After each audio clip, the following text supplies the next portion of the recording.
Good Tuesday morning. The House Transportation Committee for March 5th, 2024 is now in session. We'll ask the clerk to please call the roll. Representatives Burkhart, Butler, Camper, Carr, Cochran, Darby, Davis, Glenn, Grills, Harris, Hazelwood, Howell. Here. Marsh, Martin, Pearson, Powell, Powers, Rudd, Russell, Sherrill, Towns, Whitson, Wright, Vice Chairman Beidle, Chairman Howell. Mr. Chairman, you have a quorum. Thank you, Adam. Any questions, comments, or announcements from the committee? Vice Chairman Beidle. Thank you, Mr. Chairman. I'm honored to have Collegedale City Commissioner Tanya Sadler with us this morning with her husband Matthew, and I expect some other individuals from the Small Cities Coalition in Hamilton County with us today, but they have not arrived, but we want to welcome them. So thank you, Commissioner, for joining us. Representative Burkhart. Thank you, Chairman. Tom Brown and Kenneth Garrett from McIntosh and Wind Materials in Clarksville. We appreciate them being with us today. Thank you, guys. And I just saw my friend Tony from Wright Brothers Construction slip in the back. Good to have you with us today. We'll have several road builders in the building today. I believe today is Road Builders Day on the Hill, and they have a reception tonight if you can attend that. Any other questions, comments? Seeing none. Members, we have some items on the calendar today, but two of those items will be rolled 1 week. That will be House Bill 1623 by Hale, House Bill 2175 by Clemens. Those two bills are rolled 1 week. And then we have House Bill 2128 by Rusty Chairman Grills.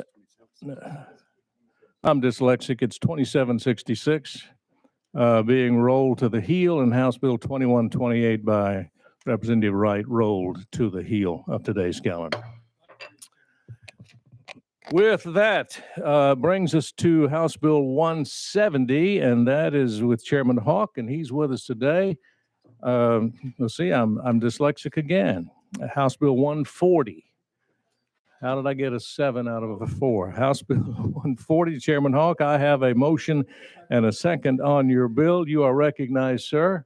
Thank you, Mr. Chairman and members. And Chairman Howell, I must say thanks to you for allowing us to use your bill, House Bill 140, as a vehicle to have the discussion. And it's an appropriate day to discuss a more consistent stream of road funding, having our Road Builders Day on the Hill today. So it's critically important. I believe we do have an amendment. Is that right? Yes, sir, we do. The drafted code is 013981. That's the one I have. We have a motion and second on the amendment. All in favor of voting to add the amendment, please say aye. Aye. All opposed, nay. Amendment's on the bill, and it's back to you, sir. Thank you. Some of y'all that were here back in 2017 remember the discussion that we had about the Improve Act. And we had come up with a particular plan that was not necessarily in opposition to the Improve Act, but what I felt was an improvement on the Improve Act. Still contained the user aspect of it, but it dealt with the sales tax generation that we have through our sale of motor vehicles, new and used vehicles. We've added a little additional part to it this year where we're putting the sale of tires in this legislation as well. But ultimately, in order to put a more consistent stream of funding and a more robust stream of funding toward the roads and bridges and infrastructure that we have and need in the state of Tennessee, this bill would create roughly $1.1 billion of new funding to go into the priorities that we have in building roads and bridges across the state of Tennessee. Welcome any questions or comments that the committee may have, Chairman. Thank you, Mr. Chairman. I believe we do have a guest with us today, and without objection, Chairman, if you don't have objection, we will go out of session. We have with us today Mr. Jim Timon, who is the director of the American Association of State Highway and Transportation Officials, who's probably one of the primary experts on infrastructure funding, and he has graciously flown in from D.C. Last evening and agreed to appear before the committee, and I've told him to be expecting a lot of questions. So we're going to go out of session. And Mr. Timon, you are recognized, sir, to enlighten this committee about some of the challenges that you see from your position, as also what other states are enduring as well. Appreciate you being here, by the way. Well, thank you, Chairman Howe, and the rest of the members of the committee for the opportunity to appear here today and discuss state funding options for transportation. As you mentioned, my name is Jim Timon, and I serve as the Executive Director of the American Association of State Highway and Transportation Officials, or AASHTO. AASHTO is a nonprofit, nonpartisan association based in Washington, D.C., and we represent the state departments of transportation in all 50 states, the District of Columbia, and Puerto Rico. It is my honor to speak here with you today about sources of state revenue to support transportation investment. The information relayed in my remarks today is largely sourced from an AASHTO publication called Transportation Governance and Finance, a 50-state review of state legislators and departments of transportation. We commonly refer to it as the 50-state report.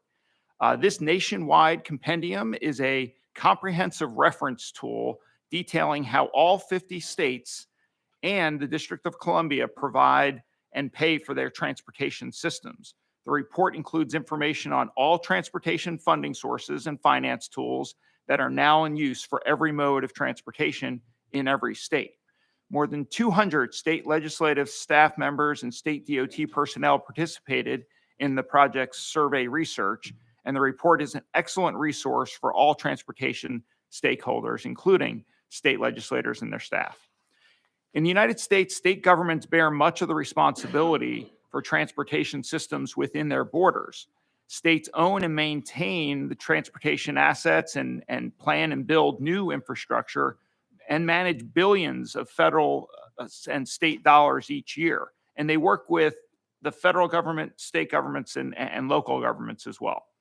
In recent years, states have faced greater challenges in meeting these obligations than ever before. They are confronted with aging infrastructure, escalating costs, changing demographics, and growing demand. And since the COVID-19 pandemic, supply chain issues and unprecedented inflation have also driven up the cost of material and labor for nearly all transportation projects. In general, transportation funding in the United States has long been rooted in a user pay system where people who benefit the most from using a particular public service like transportation infrastructure should bear more of the associated cost with that facility. Consistent with this principle, both federal and state governments have relied heavily on using fuel taxes to pay for transportation projects. These taxes serve as a proxy for linking use of the system to the people that are using it, that pay these taxes to pay for the upkeep and the construction of these transportation facilities.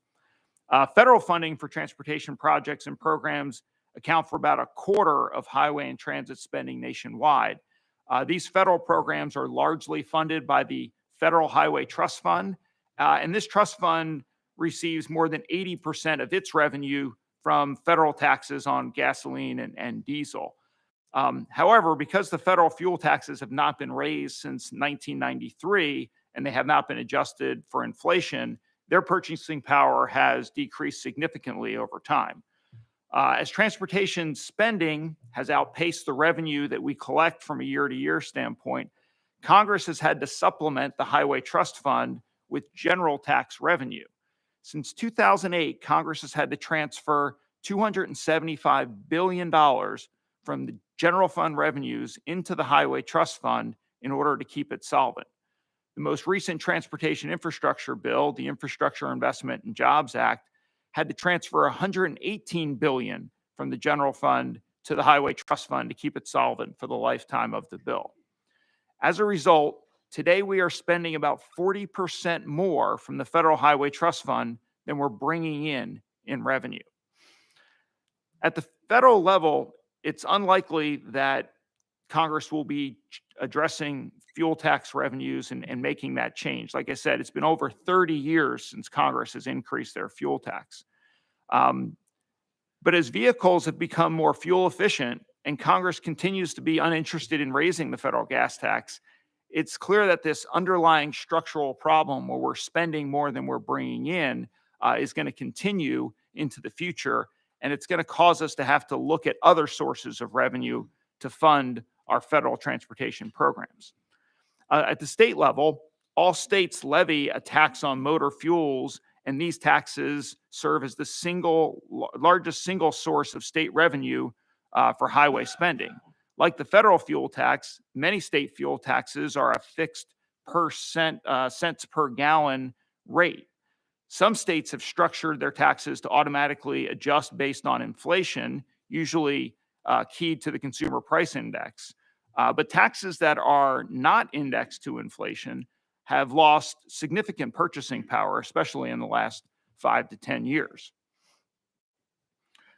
This widespread dependence on fuel tax revenue has been worsening as we've seen inflation really erode the purchasing power of these fuel taxes. We've also seen an increase in fuel efficiency with the vehicle fleet, and a transition towards electric vehicles also degrade the purchasing power of these fuel taxes that are collected at the state and federal level. In order to capture revenue from vehicles that might otherwise sidestep the federal fuel tax system, 35 states have enacted a special fee or taxes on electric vehicles. With the popularity of electric vehicles on the rise, states are looking to capture revenue from these vehicles that are not paying motor fuel taxes. The fees around the country range from $50 a year in Colorado and Hawaii to $274 a year here in Tennessee. In addition to fuel taxes, most states use vehicle-related fees and taxes to support transportation. These often include registration fees on passenger vehicles, which may be assessed at a flat rate fee or calculated using vehicle weight, value, age, or other factors, as well as vehicle title fees, truck registration fees based on gross vehicle weight, or permit fees for oversized and overweight vehicles. As with fuel taxes, some states have structured these vehicle fees to increase with inflation. In more than half of the states, sales tax on vehicle sales, leases, or rentals also support transportation investment. These taxes have varying yields, but in Maryland, for example, vehicle sales and use taxes make up about 18% of their transportation revenue. In Missouri, that share is about 30%.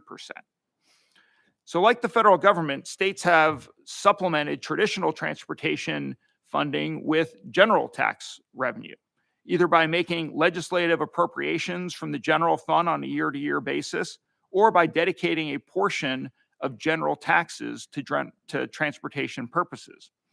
Although the use of general revenues weakens that user pay linkage, it has been a critical source of transportation revenue for both the federal government and for many states, especially as we've seen the gas tax or fuel tax revenues eroded by inflation and the fact that they have not been indexed to inflation. The use of general funds is, while not linked to the user pay principle, it is consistent with the understanding that transportation systems are a public good and do provide benefit for everyone, not just individual travelers. We see this in helping people and goods reach their destination safely, and by ensuring that we have a thriving economy. A number of states have also dedicated some of their general sales tax revenue directly to transportation purposes.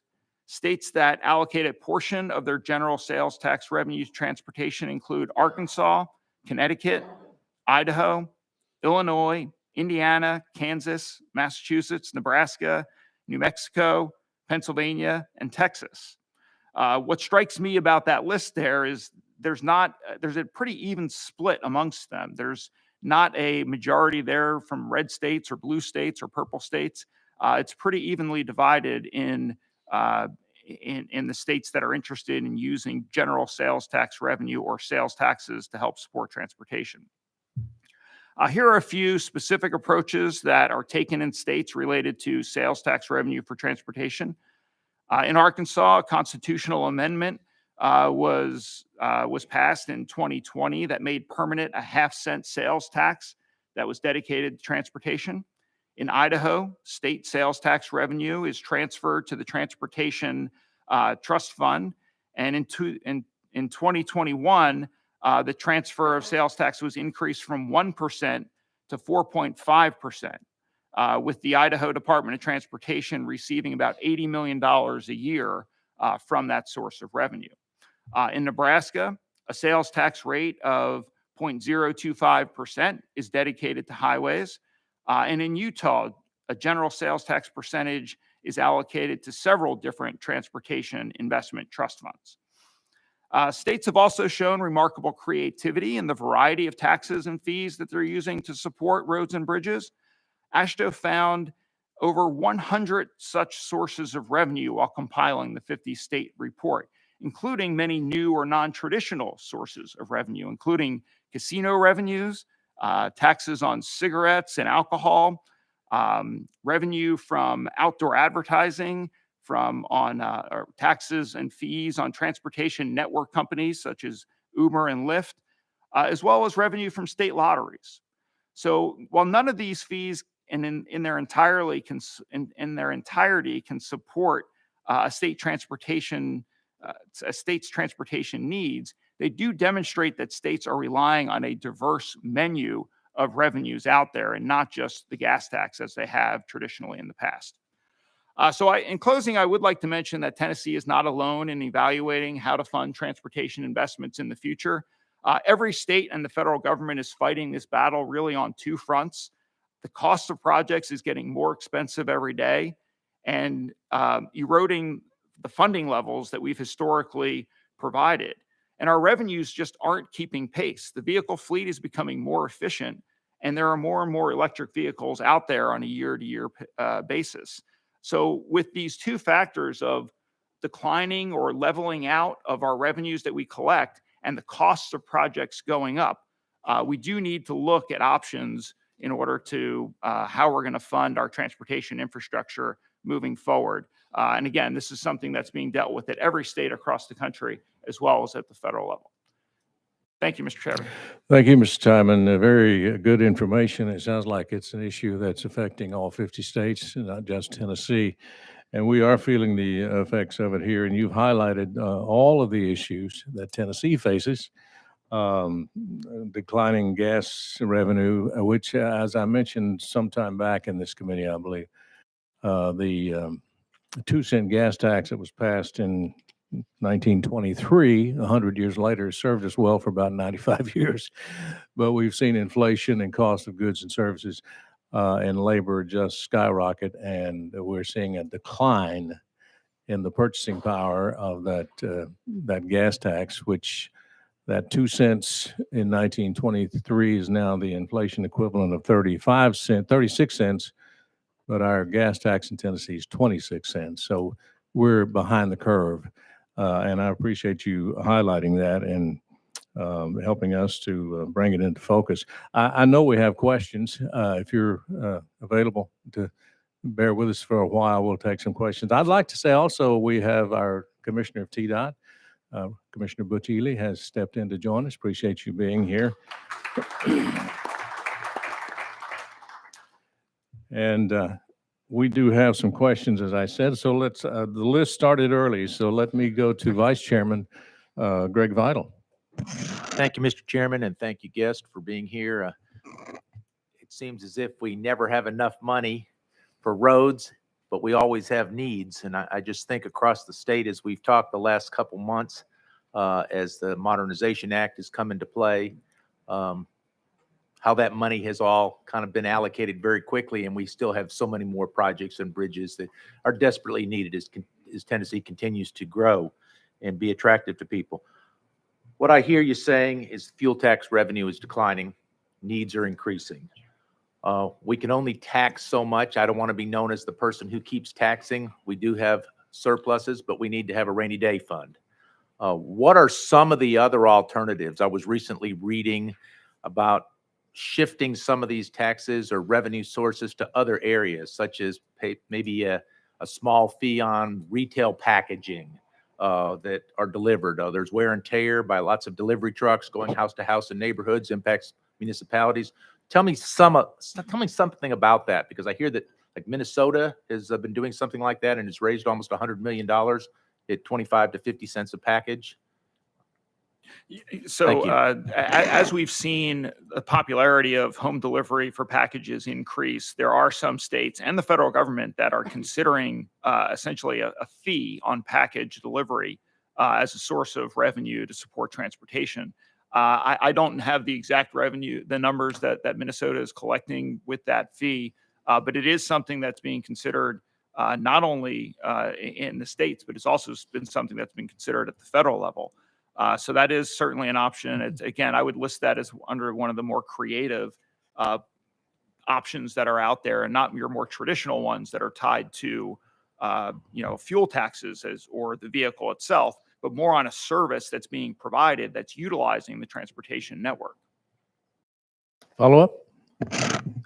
Interesting that as we move forward, we're going to have to be more creative and think outside the box. It can't always be the direct user. And I think some of the services that are now using our roads that are different than they were 5, 10, 30 years ago are going to have to help us look at ways that we can look at the ongoing maintenance and the delivery of new roads and bridges in the future. So thank you for helping us explore that. I'm not advocating anything. I'm just looking for ways to create new revenue streams that are spread across evenly. Thank you. Yeah, and I would also just mention, similar to the package delivery fee, I mean, there are also options out there to levy a fee on freight bills. So going more at the higher level from a freight standpoint. But it has that similar concept where you're looking at either a package itself or the value of the freight that's being delivered to try to assess the impact on transportation infrastructure. I was interested also, Mr. Timon, you mentioned that I think you said 50% of the states are doing already what Chairman Hawk's bill proposes, and that is using the sales tax from new and used cars. So his bill would produce, I think, about $1 billion a year, and obviously that's quite common. It is at varying rates. It really does depend. Of those 25 states that have some sort of sales tax on vehicle sales, leases, or rentals, the rate that is levied on those does vary from state to state, and how much is generated from each state varies. But I do have the list here of the states that do that, and we can certainly get that to you. Okay, thank you very much. Moving on down the list, Chairman Carr. Thank you, Chairman, and thank you, Mr. Timon, for being here today. When we first started with the electrical cars, I think we put a sort of a little charge on the car when you bought it, and we also put a little charge on the driver's registration too. I mean, for the license plates, and people got very upset that we did that, and it was a little hard for them to understand that they're driving a car and you're not paying anything, where we pay gas tax to what do you know what the average car drive or brings in just a national average for taxes a year? It's under $300 a year usually for most in what they pay in fuel taxes. Is that the question? Yeah, it's about $300. Now, of course, we have as a state of Tennessee, we have ourselves installed a lot of these EV charging stations. And also, we have a lot of private stations, and one of the big places have been in my county, Bucky's, and in Crossville too, have a lot of these EV stations. What is the trend? And I think there's 4, 5, 6 states maybe that charge a little on the kilowatt per hour, where they charge those up. And I think that might be an alternative, because I come from an electrical background, and I don't think we'll ever get away from fossil fuel as making for our electricity. So what do you say about that, Mr. Timon? There are less than 10 states that are essentially charging kilowatt hour fees associated with electric vehicles. But again, I think that's because this is still a very small percentage of the vehicle fleet. I think as you see electric vehicles increase as a percentage of the fleet, more and more states are going to be looking at kilowatt hour fees as a way to support their transportation infrastructure, as opposed to just levying a vehicle registration fee in order to be able to capture that proxy for use. Follow up? Thank you, Mr. Chairman. And that brings me back to that fee that we charge. I mean, if down the road that we see that we can bring in enough revenue off the taxing of the charging, to make it equal for everybody, we could maybe drop that fee on the registration, and that would maybe make them happy for that. But I hope people realize that for the use of the road, that you have to pay something, okay? And I'm paying on my gas, and I don't know if I'll ever have an electric car unless they quit making combustible engines. But anyway, if it does come, I will be glad to pay a little fee for charging my car. Thank you, Mr. Chairman. Thank you. Just a sidebar, you mentioned under $300 the national average. That's right in line with what the research at the University of Tennessee said. In Tennessee, it's $274 on average that the consumer pays in gas tax.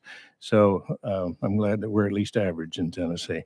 Moving on, we got a long list, folks, so we're going to get here as quick as we can. Chairman, Representative Wright.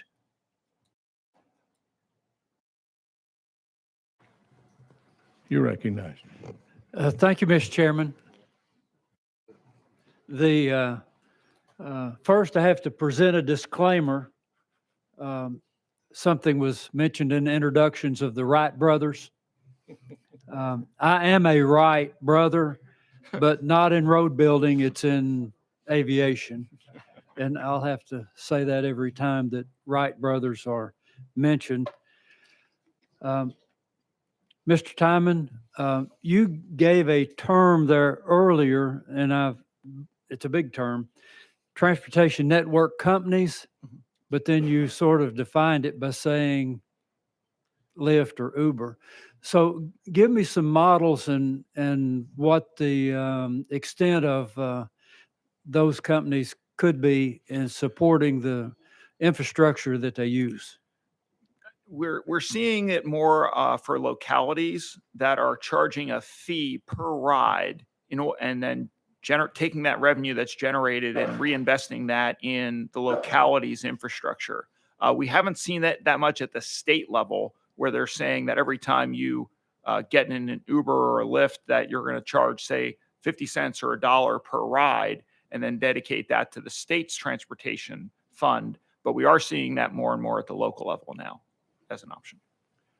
Follow up? Yes, thank you, Mr. Chairman. So then the model, as you see it being used, is that the municipalities could benefit from this tax, which then from the state level, I would see that we could then do a little bit of sharing with them, that we could have more funds in to work on the major network of roads. Am I sort of headed in the right direction there? You are. I would also say there's nothing that would prohibit a state from putting a fee on that as well. Okay. Thank you, Mr. Chairman. Thank you. Chairman Whitson. Thank you, Mr. Chairman, and good morning, Director Timon. Good to have you here. And, in Tennessee, our first section of interstate was completed in 1958 and has not changed since then. And I think President Eisenhower would be familiar with the plans that he came up with. There's just not the political courage there to solve this problem with our rural 2-lane directional interstates. And I just, we asked a lot of TDOT to maintain this aging infrastructure with limited funds. But I understand when I first got here, I think we had less than a $20 billion shortfall in funds needed to bring our interstates and our transportation infrastructure up to par. Now it's going up to over 30 billion. And again, we got to find a way to pay for that. My question has to do with pay per mile. I understand Oregon has a pilot program on pay per mile, but there's been some concern about tracking drivers. And if we come up with any kind of concept for that system. To your knowledge, is there any way a pay per mile program can be implemented without tracking a vehicle? There are options out there that do not involve tracking the actual vehicle. There are 3 states right now that have programs in place for vehicle miles traveled. where essentially a driver can opt out of paying the gas tax and instead report their mileage and pay based on their mileage. Oregon, Utah, and Virginia have programs like that. And there are more than 24 states out there that have pilot programs where they're looking at this. There are programs that involve plugging into a device to the car where you're able to track the miles and then report it based on that device. But there are also options where it could be just essentially a pen and paper reporting of the miles that you have driven over a quarterly period or a yearly period, depending on how the state decides to set it up. So there are ways to avoid kind of the tracking of the miles. But again, most of the pilot programs that are out there do involve some sort of a tracking of the miles using a device and reporting that to the state in order to collect the revenue. Thank you, Chairman. Again, we have a long list. Leader Camper, you're recognized. Thank you, Mr. Chairman. Thank you for your presentation. In all of the options you mentioned, I did not hear you talk about financing some of this. And so something that this state has prided itself in is not going into debt to fund our roads.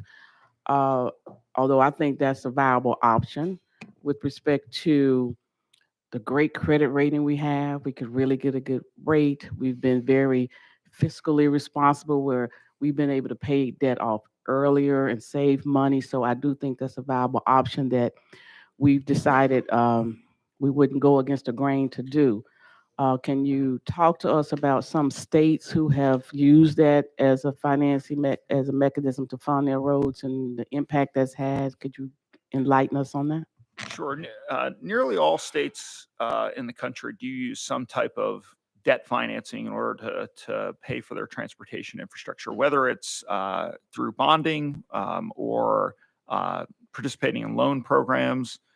So it is, the pay-as-you-go approach that Tennessee has really prided itself in is certainly not the norm across the country. But I will say on the flip side to that, there are several states that are, I would say, over-leveraged from a borrowing standpoint, where the vast majority of the revenue that they are collecting today is used to pay debt service long into the future. So it certainly is a balancing act that needs to be struck from state to state. There are some states that are very comfortable with debt financing, and like I said, almost all of the revenue that they generate this year goes to debt financing as opposed to paying for projects in the year. Tennessee takes the other approach, which is, essentially raising money in that year and using it to pay for projects that they construct that year, as opposed to trying to leverage it out years into the future. Follow up? Thank you, Mr. Chairman. Thank you for that answer. The other thing that I think we could consider with respect to your bill that you have, I think it's a great opportunity for us to look at different ways, is that we really could just have like this whole diversity of thought in the strategic plan. So that could be just a small portion of it. And I think we could think about indexing. It's just several things we could do to get to an end that we can all agree to. On the package delivery fees you mentioned, that's an innovative thought that we could do. I kind of think that might be something we could consider here. And I know we call all these things fees, but I still see them all as taxing people, because the consumer is going to pay either way, whether it's an indexing of the gas tax, the consumer is going to pay. The package fee, the consumer is going to pay. We just have to decide, as a state, how we are going to fund our roads and bridges going forward. So I appreciate you being here, all the great ideas you gave us. Appreciate the representative for bringing it back to the table for us to have a real comprehensive conversation about it. Oh, tell me about the outdoor ads. You mentioned that too. How successful has that been? So there are a couple of states that are essentially taxing outdoor advertising and then taking that revenue from outdoor advertising and investing it in transportation. I can get you the states that are doing that and the amount that's generated. I just don't have that here right in front of me. But yeah, it's certainly not Not one that many states are doing. But again, it speaks to what you were saying before, getting creative and using a variety, essentially choosing tools from a toolbox as a way to support your transportation investments. Thank you. Thank you, Mr. Chairman. Thank you, Leader. If I may, personal privilege, tag on to what the leader said. It's been 45 years since Tennessee chose to borrow money. I mean, it's a policy decision, but there's nothing in our Constitution that forbids us from doing that.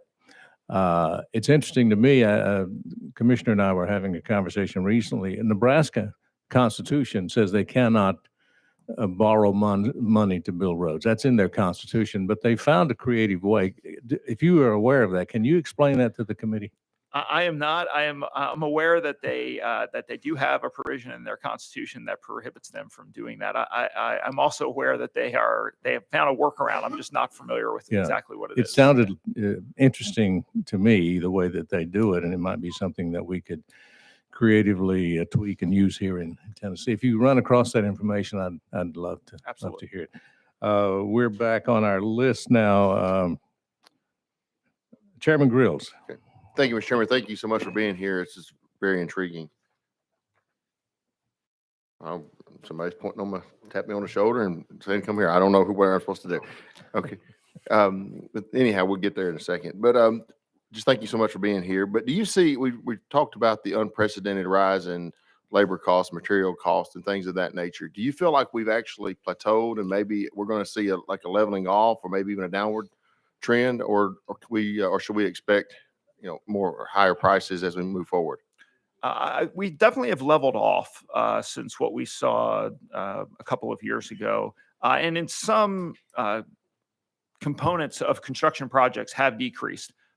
Fuel costs, for example, tend to be a main factor in construction costs, and we have seen a decrease in the price of fuel recently. But when it comes to other inputs to construction projects, we haven't seen them come down at all. We've just seen them the decrease in the rate of inflation there. So I don't anticipate that those components of construction projects are going to come down.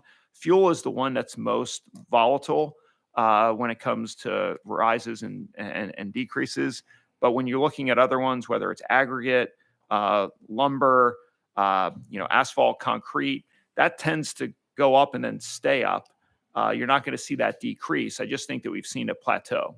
So it'd be safe to say that the demand is not going to go anywhere on as far as the funds that we have to maintain what we have and the maintenance and then new builds. I think that is safe to say. I'd also say that there are some requirements at the federal level that are probably driving up the price of some of these components as well. There are some requirements that are in the most recent law that was passed that I think are driving up the cost of some individual components and projects. So I do think that we're going to see this moving forward at that level. One Follow up.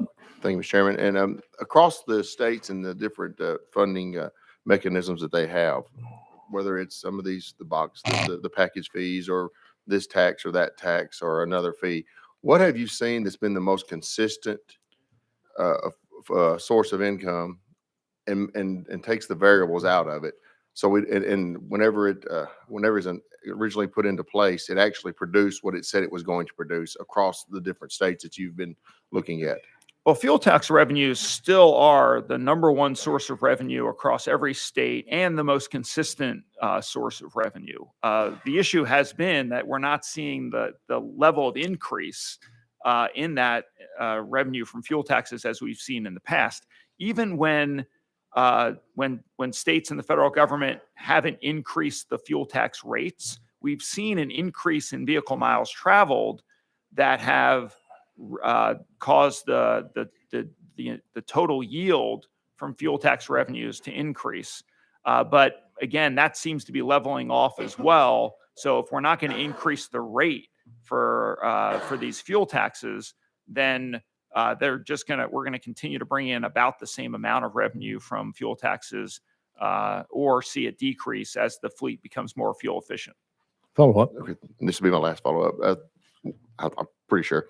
You know, whenever you're talking to your financial advisor and he tells you, all right, we need to make sure we're diversified. So when this is going up, this may be going down, but you never get caught with all your eggs in one basket. Would you agree that that's a good policy when it comes to funding our transportation or maintenance funds and our road funds? I would say more and more states are diversifying the sources of revenue that they're bringing in. Unfortunately, the federal government has not done that. They've just relied on transfers from the general revenue. But I would also say that is, I guess, a diversification in some source, and that the federal government had relied for 50 years just on the fuel taxes to support transportation spending. And then in the last 15 years, they've really said the general fund is going to support about 30 or 40% of spending, federal spending on transportation. So I do think diversification is a smart approach when it comes to revenue sources. We are seeing that in more and more states across the country. I do think the federal government is a little slow to get there on that. Thank you for being here. Thank you, Mr. Chairman. Thank you. Representative Pearson.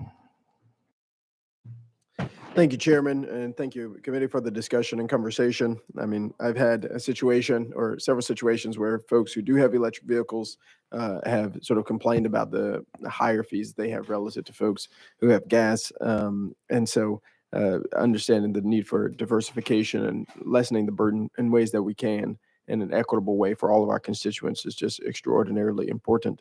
You mentioned this general sales tax for several different states.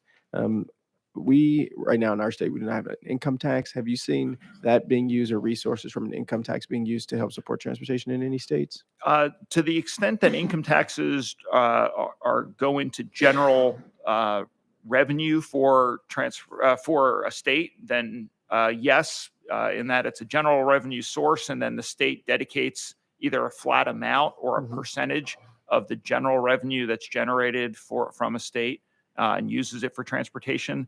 But I'm not aware of any state that says this percentage of income tax collected goes directly to transportation. It's broader to the category of general revenue as opposed to income tax specific. Yep. Follow up. Thank you. Thank you for that answer. Look, when we're thinking about a diversification of monies and resources that are needed in our state, and commissioners back there can confirm, I think it's $30 billion worth of work that has to happen across the state of Tennessee in every last one of our districts, and the need for this money and not consistently kicking it, the can down the road is just going to be really important. And while I appreciate the investments that we have made and will make, I do think being more intentional about the many and myriad of ways that we can get revenue in an equitable way that doesn't have poor folks, in a worse predicament, but ensures that we have an equitable way for us to get more money to fix our transportation problems is important. So thank you so much for being here and for your association. And thank you, Mr. Chairman. Thank you, Representative. Chairman Powers. Thank you, Mr. Chairman. Thank you for being here. I want to go back to what Chairman Whitson was talking about a while ago. I've always had this idea, and feel free to use it if you want to.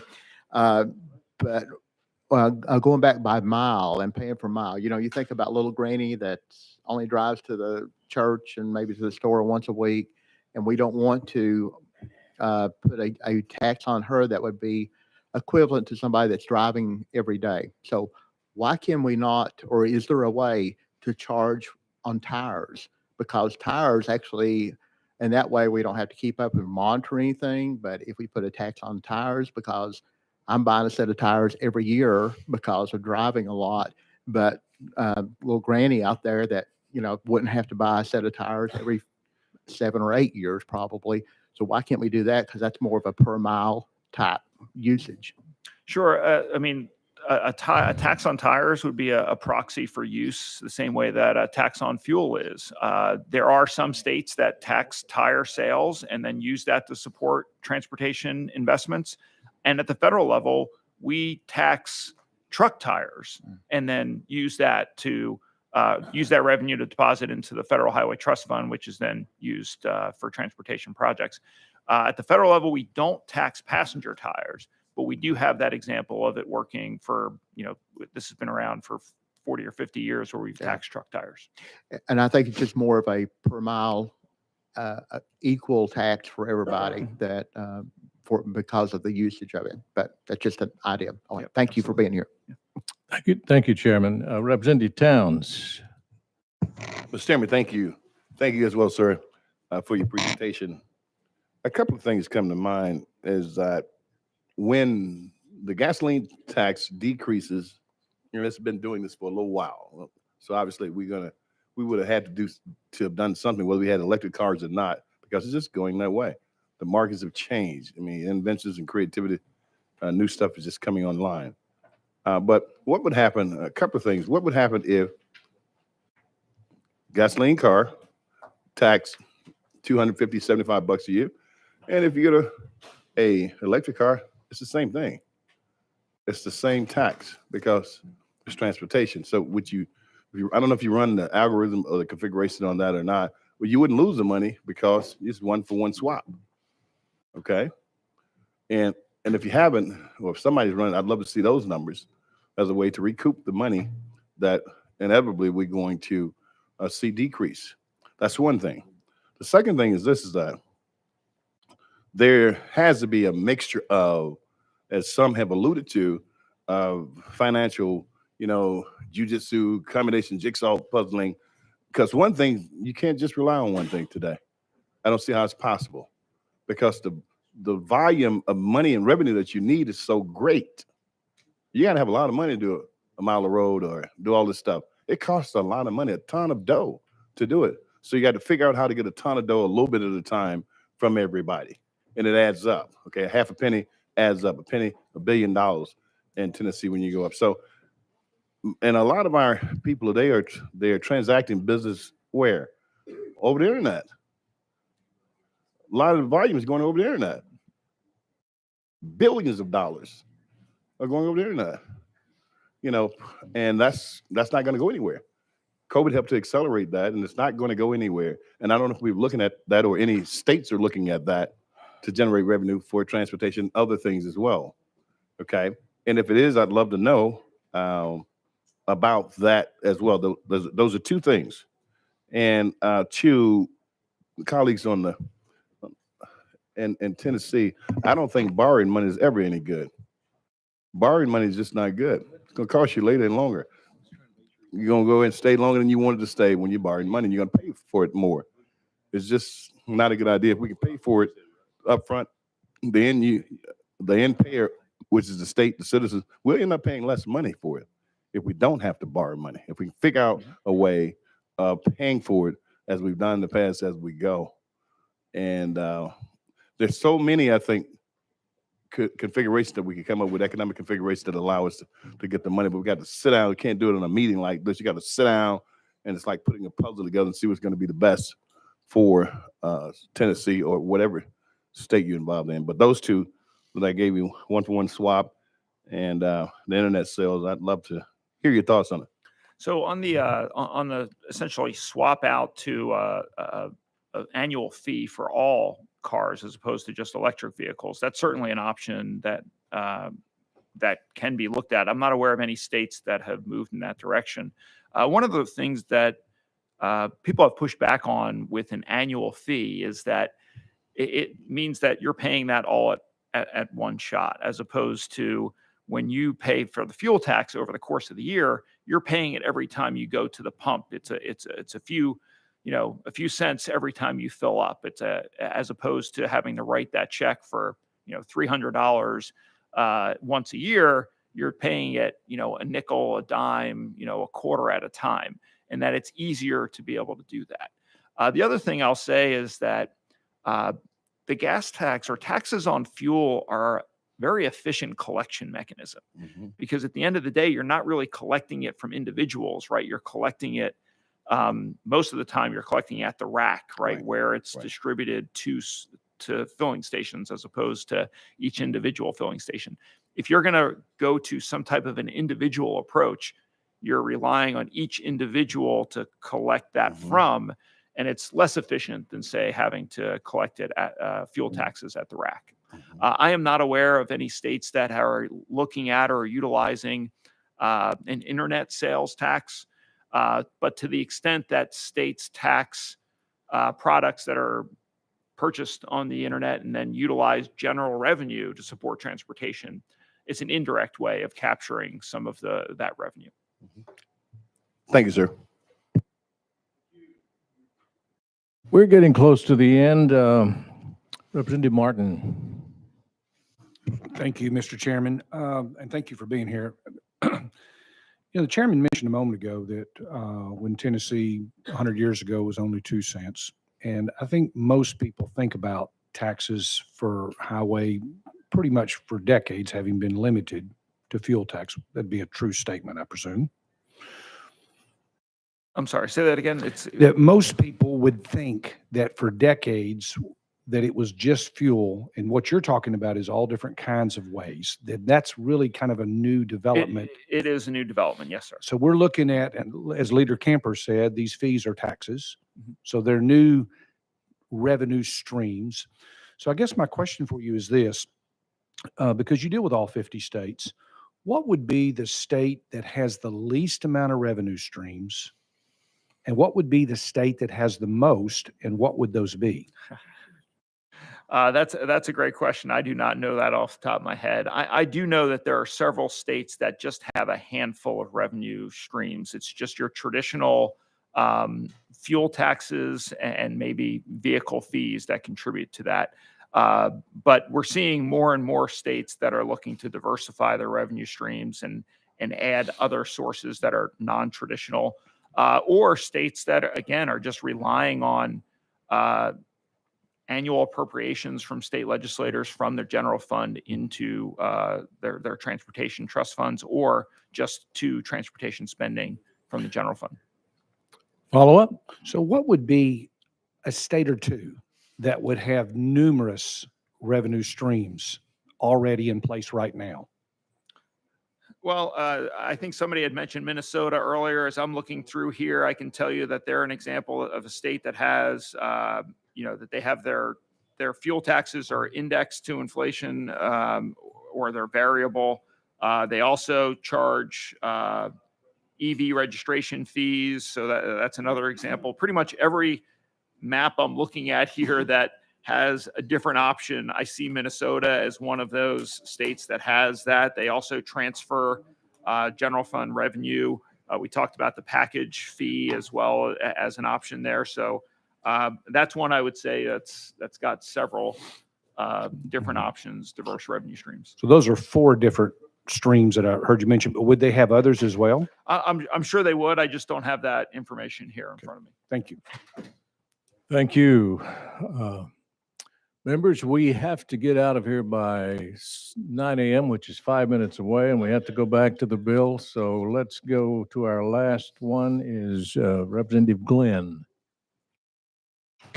Thank you, Mr. Chairman, and thank you, sir, for being here. As I listened to everyone talk, it made me think about something. My vehicle is sitting outside and I need some air in my tire. Is it possible that instead of levying some sort of fee, some sort of tax or whatever we want to call it, for the state to take over maybe different kind of assets like an air pump?